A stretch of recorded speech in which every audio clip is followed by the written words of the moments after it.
Bonjour, j'espère que vous allez bien. Dans cette vidéo-là, je vais vous expliquer comment vous allez faire pour montrer qu'une fonction f de x est une fonction dérivable en x0.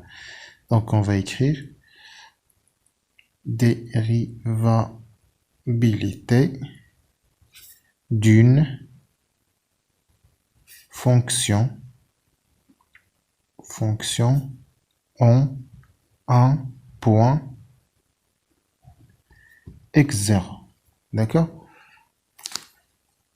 Pour montrer qu'une fonction f de x est une fonction dérivable en x0, il vous suffit de calculer la limite suivante. La limite de f de x moins f de x0 sur x moins x0, quand x tend vers x0 bien sûr. Donc, vous devez avoir un certain nombre L, par exemple, qui appartiennent à R. Si vous avez trouvé un nombre réel qui appartient à R, dans ce cas-là, on va dire que la fonction est une fonction dérivable, en x0 bien sûr. Donc, pour vous expliquer d'une façon plus simple et plus pratique, je vais vous donner un exemple. Supposons que vous avez cette fonction-là, f de x est égal à, par exemple, x carré plus x plus 1. D'accord? Et vous voulez montrer que cette fonction-là est une fonction dérivable en x0 est égal à, par exemple, 2. D'accord? Donc, tout simplement, on va calculer la limite de f de x moins f de x0 sur x moins x0 quand x tend vers x0. Dans ce cas-là, x0 c'est 2. Donc, on va écrire la limite de f de x. Au lieu d'écrire f de x, on va écrire cette expression-là, x à la puissance 2 plus x plus 1 moins f de x0, c'est f de 2. f de 2, c'est 4 plus 2, 6 plus 1, c'est 7, moins 7. D'accord? Sur x moins 2. Quand x tend vers 2, bien sûr. Encore, on aura la limite de x carré plus x plus 1 moins 6, c'est combien? Plus 1 moins 7, c'est moins 6. J'ai déjà le résultat. Donc, x moins 2, là, c'est x tend vers 2. D'accord? Donc, si on a fait l'application numérique, on aura 4 plus 2 moins 6 sur 2 moins 2 est égal à 0 sur 0 est égal à fi. Est égal à une forme indéterminée. Donc, dans ce cas-là, on est obligé de changer cette expression-là. D'accord? Et juste à côté, on va faire une technique pour factoriser x carré plus x moins 6. Donc, ce qu'on va faire, comme vous le savez, on va calculer delta. Donc, delta est égal à b carré moins 4ac. D'accord? Il y a d'autres techniques pour factoriser cette expression-là. Si vous connaissez ces techniques-là, donc ça sera bien pour vous. Donc, on va calculer delta. B carré, c'est combien? C'est 1, la puissance 2, bien sûr, moins 4 fois A, c'est 1, fois 1, fois moins 6. D'accord? Donc, finalement, on aura 1 plus 24, c'est 25.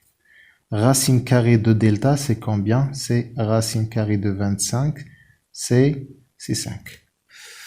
Encore, on va calculer les deux solutions. x1 est égal à moins b moins racine de delta sur 2a est égal à combien? Moins b, c'est moins 1. Moins 5 sur 2. a, c'est 1. C'est 1. Donc, est égal à combien? Moins 1 moins 5 sur 2 est égal à moins 6 sur 2 est égal à combien? Moins 3. Voilà x1. x2, c'est combien? Moins b plus racine de delta. J'espère que ça sera clair. Voilà. Donc, sur 2a, est égal à moins b, c'est moins 1, plus 5. Cette fois-ci, on va écrire plus 5 sur 2. On aura combien? 4 sur 2 est égal à 2. D'accord? Donc, on va factoriser cette expression-là. x carré plus x moins 6 est égal à x plus 3 facteur de x moins 2. Donc, on va compléter notre calcul, si vous voulez.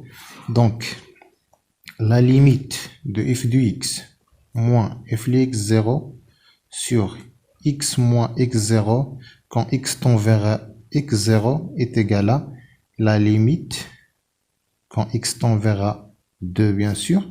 Donc, au lieu d'écrire cette expression-là, on va écrire x plus 3 facteur de x moins 2 sur x moins 2.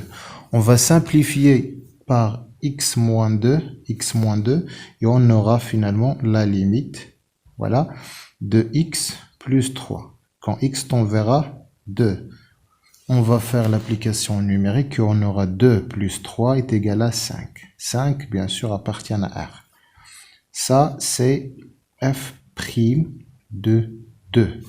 Puisqu'on a trouvé la limite de f de x moins f de x0 sur x moins x0 quand x tend vers x0 est égal à 5, dans ce cas-là, on va dire que la fonction est dérivable en x0 est égal à 2.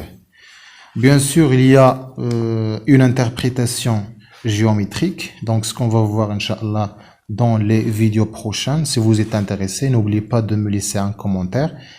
Et voilà, donc je vous laisse.